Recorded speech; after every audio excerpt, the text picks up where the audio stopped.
And that is why we love bowl season. Welcome on into SEC Unfiltered postgame show. He's Dave Shumate. I'm Cole Thompson, and we break down everything that we saw in Nashville. Missouri, M-I-Z, one last time, double-digit win season, 27-24 win over the likes of Iowa. Real quickly, make sure that you like the video, hit the ring notification down below, and of course, subscribe to the channel because we talk college football every single day. Download the podcast version of the show wherever you get your podcast listening systems. Follow us on the socials, TikTok, Facebook, Instagram, Twitter at SEC Unfiltered. Make sure that you follow Dave at Mach 10 Sports, me at Miss Cole Thompson, and check out all of our great work found at secunfiltered.com. This postgame show is brought to you by our friends over at PrizePicks. Go to prizepicks.com and use the promo code SECU at sign up for a $50 instant play with your first $5 plus lineup. Ladies and gentlemen, college football season might be coming to a close, but college basketball is right around the corner. We have conference games ahead. What better way to go ahead and spend some money, win yourself a little bit of cash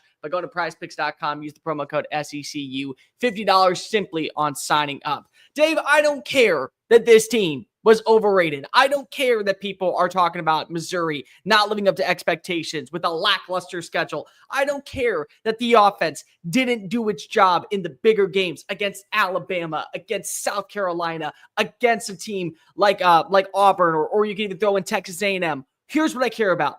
They finished 10-3, back-to-back 10-win seasons for Eli Drinkwitz. Brady Cook goes out a champion. They get a win against a stellar defense headlined by a Kirk Ferentz-led squad. They get a significant victory in the Music City Bowl. It was a great game. It had everything. We were excited. It was entertaining. And the best part of all is they're going to finish the year ranked inside the top 20. What a year for Eli Drinkwitz. What a way to go out on top if you're Brady Cook. And more importantly, what a way to gain that type of momentum heading into the offseason if you are the Tigers. No, 100%, Bear. I mean, yeah, you can say what you want about them being 10-3, but they are 10-3. I mean, I think that's stuff. I think that's conversation for the offseason. I mean, give them their credit, give them their flowers tonight. Happy for a guy like Brady Cook. It's a guy that in today's college football, you don't see a lot. That, I mean, he said it. He grew up, it was a dream as a kid to go play at the University of Missouri, be a Tiger. Glad he put together back-to-back double-digit win seasons, 11-win season last year with the Cotton Bowl, and then topping it off with a 10-3 season today with the Music City Bowl win over Iowa. So I'm happy for Brady Cook.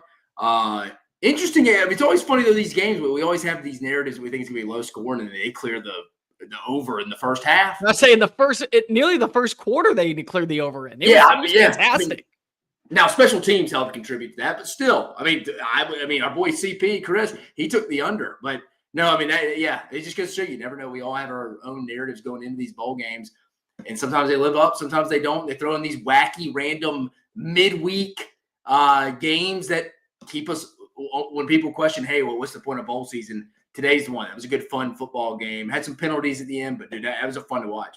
I'm not going to get into when we talk about the future of bowl eligibility. I'm not going to get into the Cam Ward situation at the Pop-Tarts Bowl because we all have our differing opinions. Here's what I care about. Brady Cook is a guy that lives, eats, and breathes Mizzou football. That is somebody who has said, I want to be a part of the MIZ culture since he was in high school. He goes to the program, he sits, he waits for his opportunity. He has a terrible first year. There's questions if he is the long-term answer, gets to 11 wins, comes on back for another year, and he wants to represent his program one more time. Went and balled out after getting hurt against the likes of Auburn in the in that matchup down at homecoming. Comes on back, plays off of Percocets, plays off of sheer determination and probably a little bit of adrenaline to put himself in a great position and get that signature win. Wants to go ahead and close out his season. You watch as other players in the history opt out of bowl games, and he stays in for 4 quarters. The defense delivers. Death row, as he likes to call it. Stepped on up in the second half. 3 points allowed, 122 yards of offense. And I got to give a lot of credit to what this Iowa team is, because Iowa for years has been known as just a program that is underwhelming offensively and great defensively. They came out with a solid game plan. They came out and delivered a really good first half. But the adjustments made by Corey Batoon's unit, one of the more slept-on bases in the SEC for 2024, really stepped on up. They gave the opportunity. And how about Blake Craig? I mean, let's just call a spade a spade. Dave, I've never seen a program like Mizzou consistently punch out kickers that are draining 50-yarders, and you can almost guarantee it's straight to the bank. That's why you love bowl games. That's why you love these type of matchups. Yeah, drilled the 51-yarder and the 56-yarder too.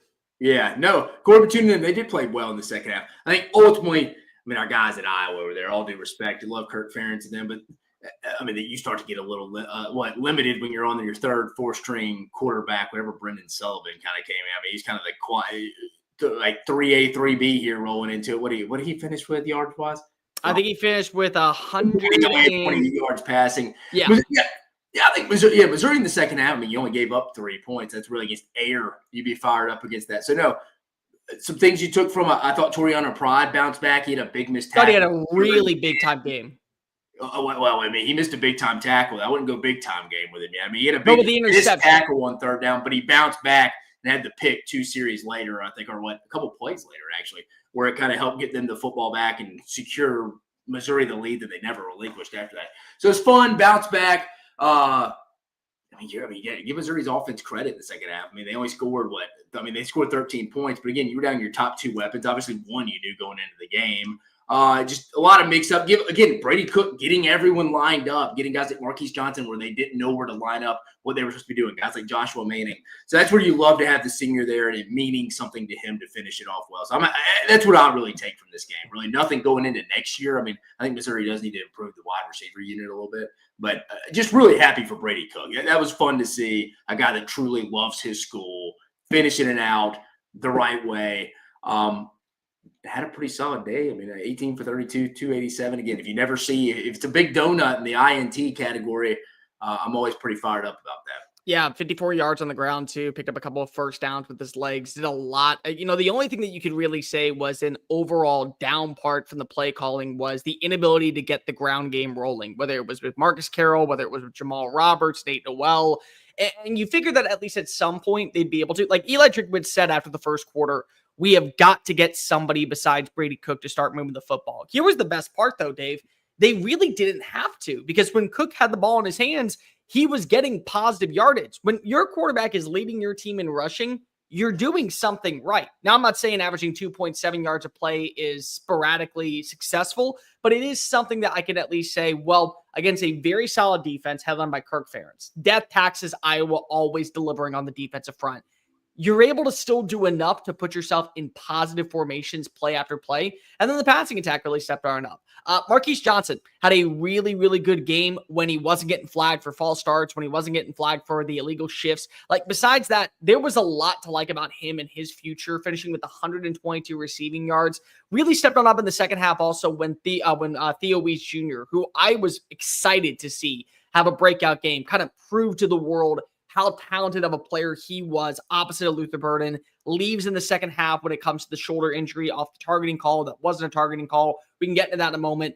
I feel like that he is guaranteed his role at some point in this offense next year. I don't know what it is exactly. The vertical threat, wide receiver too, but there is a role for him. Throw in Kevin Coleman, the wide receiver that they connected and they got from Mississippi State, one of the more slept on playmakers in the SEC this past year.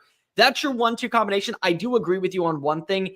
If there is a way for you to add in somebody that can be that consistent number 3 to where you're not worried about Joshua Manning, where you're not worried about potentially adding in a guy such as Daniel Blood, or you have to worry about Jordan Harris as your tight end, you're going to be able to, I think, be in a really good spot. Bo Pribula is not coming into a situation to where he's going to be barren and the cupboard's going to be empty. He's going to have some weapons out of the backfield. He's going to have some newcomers at wide receiver and some veterans back in. I do think that Hawkeyes Johnson did show you today that there is more than meets the eye than just him being a vertical threat. Because I remember watching him in that Murray State game in week 1. And the fact that he was able to fly the way that he did, I figured, okay, vertical threat. There's a little bit more to him than just that. Yeah. No, yeah. I don't think it's going to be the top they had this last year. I don't think it's going to be Luther Burden. I don't think it's going to be Theo Weiss. It's going to have to be more of a committee. It could be that year. I don't know if you have a true number 1. Because, again, Hawkeyes Johnson's fine. I mean, you saw some things today that were high. I think Kevin Coleman's number 1 personally, but still. Yeah, I think it's a committee approach. Again, that's fine. Not every football team has to have a wide receiver 1, folks. If you can make it by a committee, like I always say, kind of a basketball team, people understand their roles. That's fine. It doesn't have to be a clear-cut number 1. And I think as we stand today after this game, that's where I kind of feel like Missouri kind of is rolling into this. Like, it's kind of going into next year. I'm sure they'll add an addition in the spring window from a wide receiver standpoint. But I think right now I'm more by a committee approach. Would that be better? I don't know. I mean, I think Luther Burden's production was down compared to what people were expecting heading into the year. From this year? Yeah, I would say so. At least from the start of the year. The thing that I really can appreciate, though, is that everyone understood when we had to step up once the OEs went out. And give a lot of credit to Brady Cook also, just putting the ball in the right place. There was only 2 or 3 overthrows for my money. The rest were really right on the money when it came to connecting. Drop passes from Manning, just pass from Johnson. There was the third down conversion to Lee, the tight end. And you got to realize that he had been playing without his top 3 receivers in this game for the entire second half. And then Theo Wees was very limited in the second quarter on because of Luther Burden was out. No Brett Norfleet in this game. He was a really big time threat inside the red zone throughout the Tigers, throughout the regular season. So the fact that he was able to kind of respond, put himself in a great position, build that relationship with some of these younger guys, and let Mizzou figure out who they were and what they're going to be next year, I thought was really beneficial. It's a way that you can say Brady Cook, once again, is helping out his team and putting them in a great position to know what we have to target, what we have to bring in, what we have to go ahead and add, and also what we think that we have going into next year. It's an overall, I think, really good plan of emphasis. No, I agree with you. I fired up. I'm glad they got the win. It was a good win for the league today too, because they're about kind of in the same range of the league a little bit. So good win for the league there. I don't really have much to add from that perspective. It's also a benefit because of, think about the way that Texas A&M closed out the year with 4 losses in the 4 losses in the last 5 games. On top of that, you also throw in they had the lead against a Big Ten squad. Their defense played prevent and unfortunately didn't prevent USC from scoring.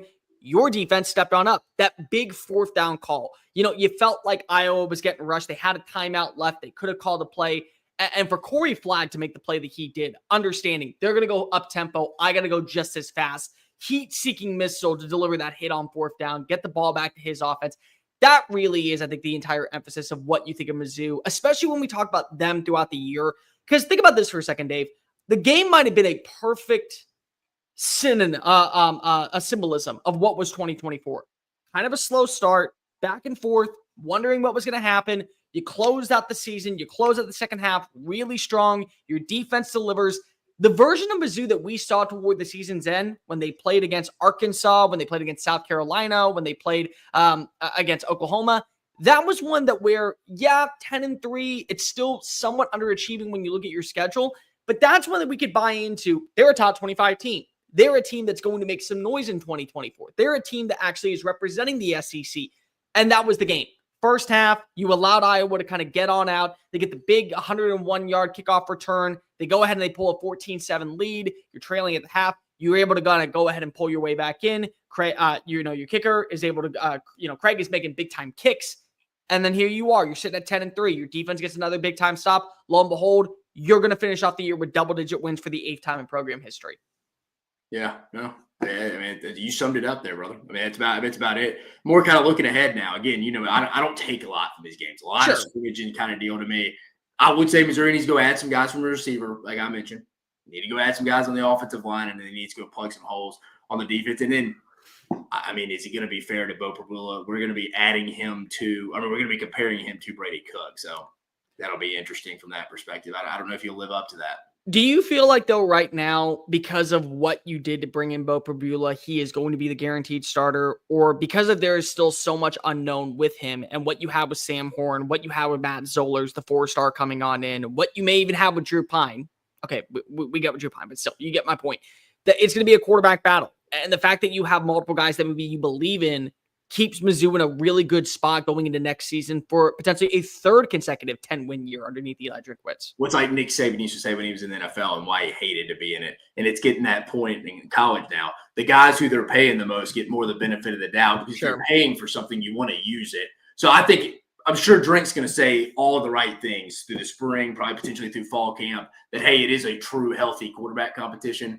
I think they're going to give Bo all the opportunities in the world. As you are bringing that guy in to be your guy. But I think also at the same time, it's got to be talked about. You have to bring in some weapons around him. Like, I mean, you look at it right now, Marquise Johnson, Joshua Manning, Daniel Blood. You brought in Kevin Coleman. They need to bring some other guys. Like Blood, potentially, you saw some things you like today. Joshua Manning couldn't get lined up a couple of times. Again, I mean, it's just some things. Again, kind of contradicting myself here. I don't take a lot from it, but just this is the little bit we've seen of some of these guys. I know some of them have played in their roles this year, but really, I mean, Manning, you see every Saturday. Marquise Johnson, you've seen every Saturday, but in 3 to 4 type roles, secondary type roles. with them taking it on, I don't know. If I'm Missouri, I'm looking for another guy, like a big X guy, if you can compete with that. They need another guy for sure, but you do look at some of the names they brought in via the transfer portal. Kevin Coleman's going to be one. I also really like that they brought in some guys like Santana Barner from Northern Illinois. They brought in Mose Phillips back end on the defense. Nate Johnson, the defensive end that comes on in from Appalachian State. So Josiah Trotter. They're not barren. They just need to get that other guy. Like, I wonder what they have to do with the running back position, because if they did bring in a couple of dudes, especially when you look at the recruiting class, they have a pretty good overall emphasis on what they're going to do this offseason. They got the kid Marquise Davis from Cleveland, Ohio. They got the kid Brendan Hayward from Scanchi, Texas. They also brought in the guy from ULM. So they have some pieces. Do they have that X factor? Because I do think that you have Jamal Roberts, and I do think that you have Marquise Johnson, and maybe Joshua Manning as a third option is really good for you.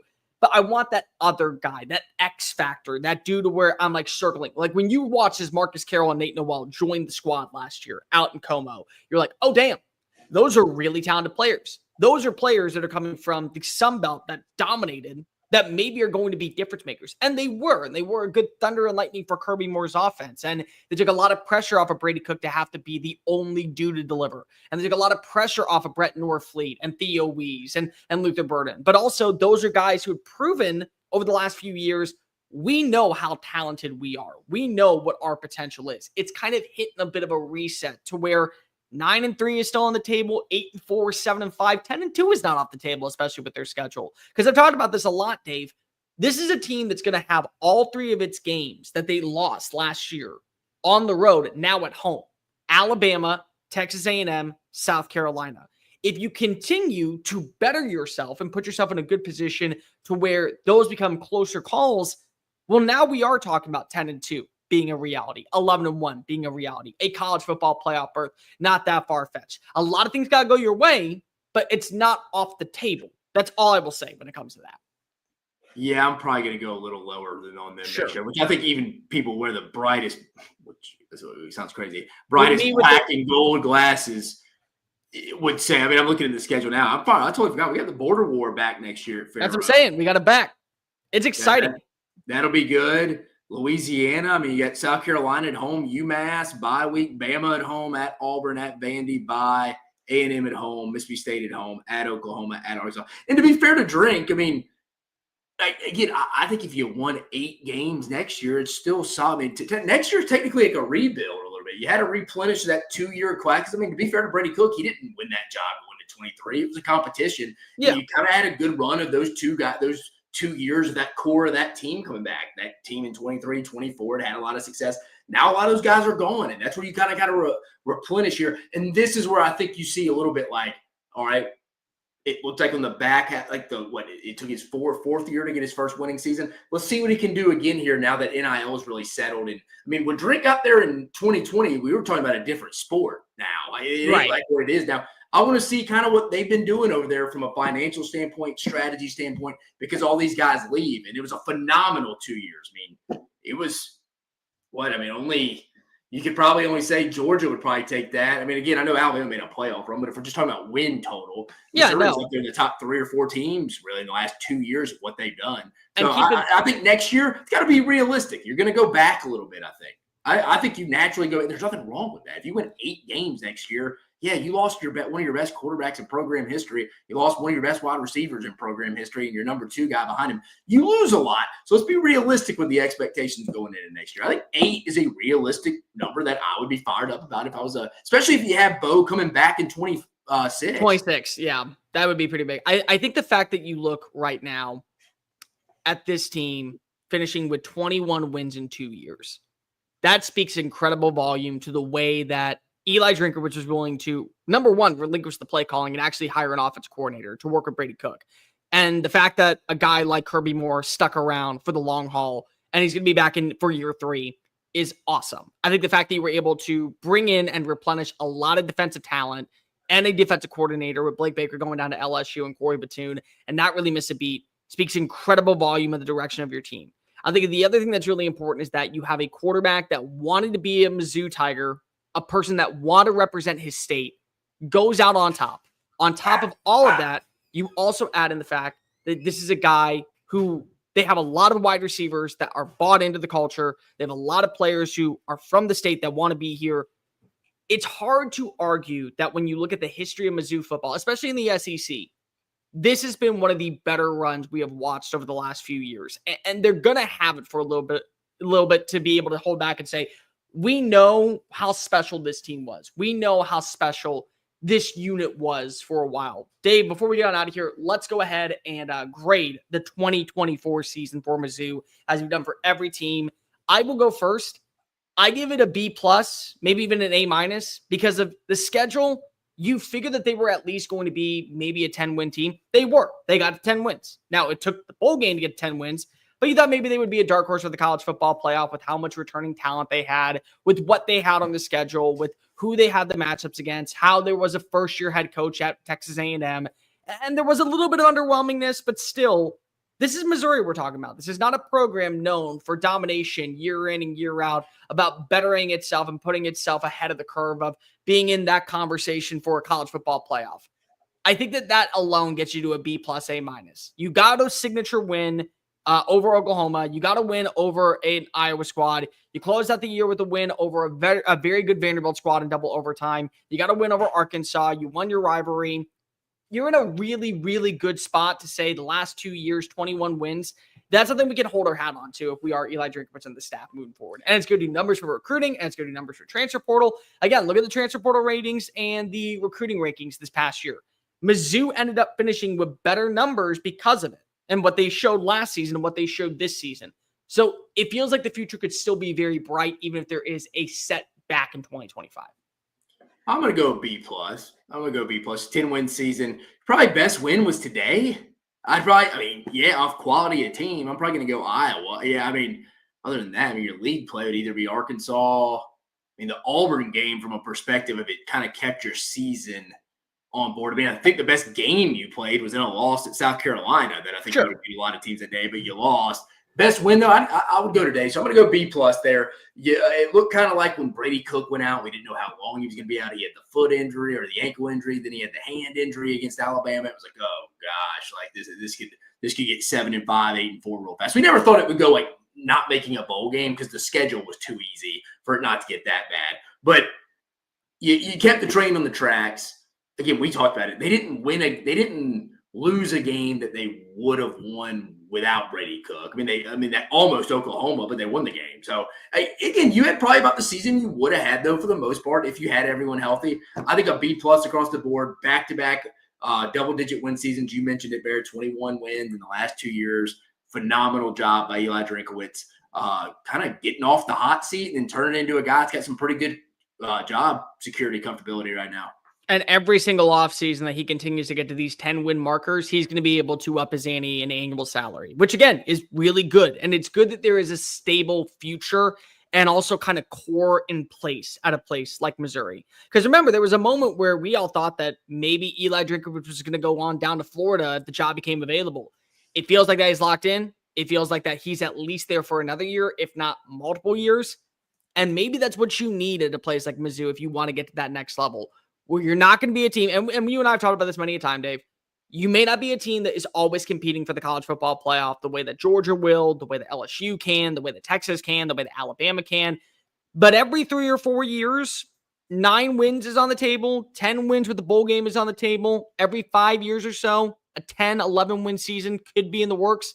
And a guy like Eli Drinkwitz, I think, understands that.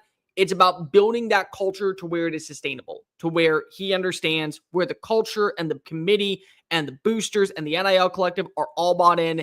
Hey, we are a team that is meant to be in that realm of every few years competing for a college football playoff berth. They didn't get it this year, but I think there's a lot to build off of this year moving into the long-term future. Maybe not 2025, but 2027, 2028, 2029. That might be another 3-year run that we see 20-plus wins, multiple top 25 finishes in the AP poll, and a really solid foundation in place for Mizzou moving forward, especially with a win against a solid defense like Iowa's. Yeah, I'm kind of excited just to see them see what this roster looks like for the first time in a new age kind of football. Because again, like I mentioned, a lot of the core guys the last 2 years are going to be gone. Missouri, one of those wild cards going into next year. Right? Yeah. I think inevitably it's fair to say, yeah, you're probably not going to go win 10 games. You just lose too much. That's, I mean, again, you can agree to disagree, Missouri fans. It's not a shot toward you. It's more of just a compliment what you've done the last 2 years. That'll be hard to replicate that for a third year.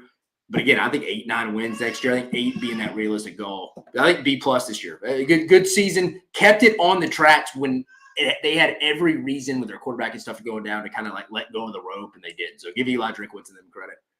Mizzou sings a sweet song out in Nashville to close out 2024. Let us know in the comments section down below your thoughts on Mizzou's overall season, a win in the Music City Bowl, and what to make of Brady Cook's swan song as he departs Como for the final time. But for today's Shumate, I'm Cole Thompson. Make sure that you like the video, hit the ring notification, and of course, subscribe to the channel because we're breaking down every single SEC bowl game. 3 more tomorrow, starting off at 11 a.m., the ReliaQuest Bowl, Alabama, Michigan. Make sure that you don't miss out on the content. Go ahead and download the podcast version of the show wherever you get your podcast listening systems. Follow us on the socials. The link is in the description. Follow Dave at Mock 10 Sports, me at Miss Cole Thompson, and check out all of our great work found at secunfiltered.com. A double-digit win season out for MIZ. For today's Shumate, I'm Cole Thompson. Tiger Nation, we did it. Peace.